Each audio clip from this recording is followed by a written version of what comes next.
Good morning. এর আগের একটা ভিডিওতে আমি তোমাদেরকে এই গাড়িটা দেখিয়েছিলাম, মনে আছে? অনেক স্টুডেন্টগুলো বসেছিল। তো সেই গাড়িটা আজকে আমি ক্যাম্পাসে আসার পথে পেয়ে গেছিলাম। আজকের এই সিরিজটাতে আমি তোমাদেরকে বেশি কিছু বলবো না, এখানে শুধু এটুকুই বলার যে বেশ কিছুদিন আমার হিমাচল সিরিজ একটুখানি বন্ধ থাকবে, তার কারণটা আমি নেক্সট ভিডিওতে বলবো।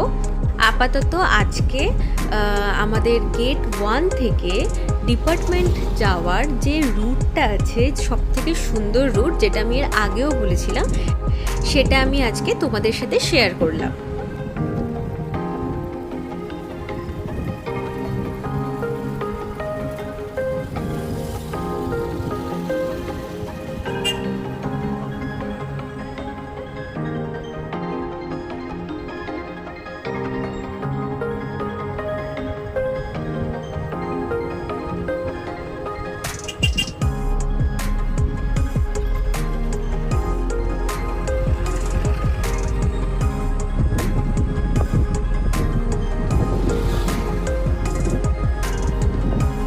এই যে এতক্ষণ ধরে যে পুরো যে রাস্তাটা তোমরা দেখছো, এটা কিন্তু পুরোটাই ক্যাম্পাসের ভেতরে, মানে বাইরের রুট কিন্তু এটা একদমই না। আর মাঝে মাঝে যে বাড়িগুলো দেখা যাচ্ছে সেগুলো হচ্ছে সমস্ত কটা এক একটা হস্টেল।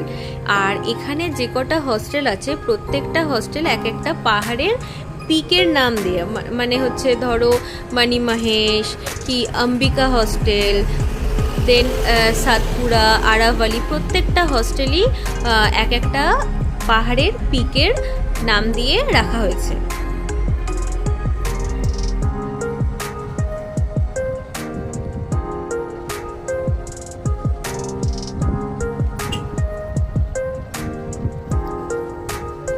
বুঝতে পারছো ঠিক কতক্ষণ ধরে গাড়িতে বসে থাকা সত্ত্বেও ঠিক কতক্ষণ ধরে গেট থেকে আমি ডিপার্টমেন্টের ওইদিকে যাচ্ছি, তার মানে এই রাস্তাটা ঠিক কতটা দূর।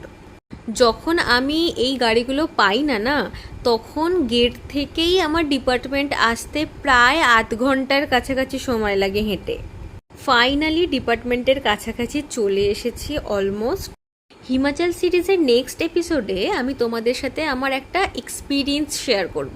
সেখানে আমি হিমাচলকে দেখাবো না অবভিয়াসলি, কিন্তু আমার অন্যরকম একটা এক্সপিরিয়েন্স আমি তোমাদের সাথে শেয়ার করব। আজকের এই এপিসোডে ক্যাম্পাসের এই ছোট্ট ট্যুরটা কেমন লাগলো অবশ্যই জানিও। আবার দেখা হবে পরের এপিসোডে, ততক্ষণ টাটা।